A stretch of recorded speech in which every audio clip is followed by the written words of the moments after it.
Siguro nga ngayon, baka dapat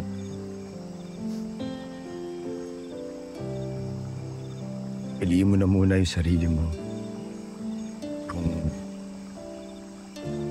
Kung saan ka mas magiging komportable.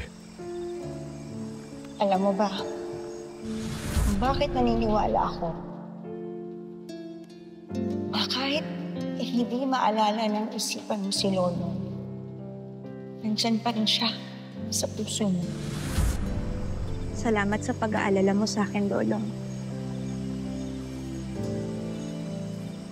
Pero, komportable ako ngayong kasama kita. Yun ang totoo. Hindi, huwag mo sanang isipin, ikaw ay aking lilisanin. Di ko